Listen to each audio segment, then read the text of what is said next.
Setups underway for the 26th annual West Point Open, and that's what will start this weekend as the Army West Point gymnastics team gets their season started this weekend on Friday and Saturday night. The Black Knights took second in this event last year, and they're going to look to improve on that, but it's going to be tough for the Black Knights in their first showing this season. The field features a bunch of familiar teams such as Navy and Penn State, but they had a bunch of other good top-tier teams as well, such as Nebraska. Well, that's the exciting part right now of coaching, because you're trying to constantly figure out which of the kids can pull together the best routines to score the most. And so, there's constant change. Since the last couple weeks, we've been moving people around, moving skills around to just trying to find the best possible routines to score the best overall team total. So we're working on it, but that's where we're at right now. That part's great. I mean, this really does truly put a spotlight, and it shows you right where you are. The one good thing is this year the West Point Open is a qualifier for the Winter National Championships, and so the top 5 athletes from this meet on Friday night are going to be able to move forward to this Winter National. So we got 2 of our kids, Nathan Goff and Seth Cannon, that have the opportunity really to try to get into that top 5. And I know that there's other teams in here. Nebraska's got some good all-arounders. Penn State certainly does. But one of the things that we're trying to do for sure on Friday night is get Nathan Goff qualified to that competition. So right now, he looks really good. So, I mean, we're going to try, like I said, to pull it all together and hopefully finish at least in the top 3. Well, I mean, it's early for us, but it's early for everyone. So I feel pretty good. I mean, the guys have been hitting somewhat on schedule. I mean, right now you don't necessarily want everybody hitting every event. And so, they're doing about par to where they should be right now in order for us to peak later on.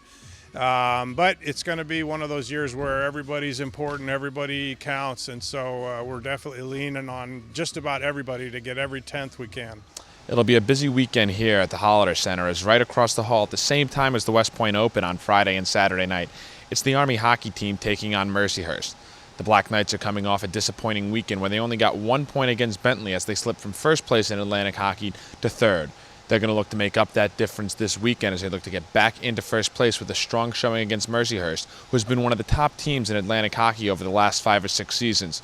Also, it's a family reunion on the ice this weekend as Brendan and Jack Reilly, 2 players on the Mercyhurst team, they'll face off against their dad, head coach Brian Reilly.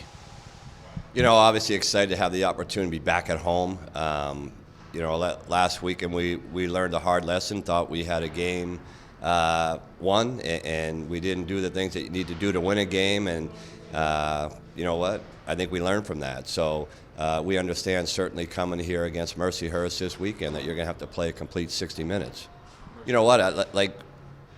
Every time we play against Mercyhurst is up-tempo offensive team that likes to score off the rush, and so we just got to make sure that we do a good job managing the puck. We got to make sure that we have guys coming back and not put ourselves in a situation where we're giving up odd man rushes. You know what? Obviously, really proud of both of them. That the fact that they're playing Division I college hockey, and to coach against them, to see them out on the ice, it's makes you proud. But I don't know. Jack's kind of had the upper hand, so I'm hoping we can kind of change it a little bit this weekend. And as much as it'll be great to see Jack and Brendan, hopefully we can find out or figure out a way how to beat these guys. The last gymnastics event in the West Point Open is Saturday night. Then it's a quick turnaround here at Crystal Arena as all this equipment you see behind me is going to be gone. It's going to be back to basketball as the women's team takes on American. The Black Knights women's basketball team is led by sophomore sensation Maddie Hovren. She's coming off a 30-point performance. She also grabbed a career-high 22 rebounds against Colgate. The rifle team is going to be home against NC State and Nebraska this weekend. The men's basketball team, they'll be on the road against American down in Washington, D.C. on Saturday. The wrestling team is going to travel to Pennsylvania to take on the Quakers of the University of Pennsylvania. The swimming team will be at Bucknell on Saturday. Then they return home on Monday to take on Colgate. And the track team will take place in the Virginia Tech Invitational this weekend. That's going to do it for your weekend preview. For Night Vision, I'm Zach Daly.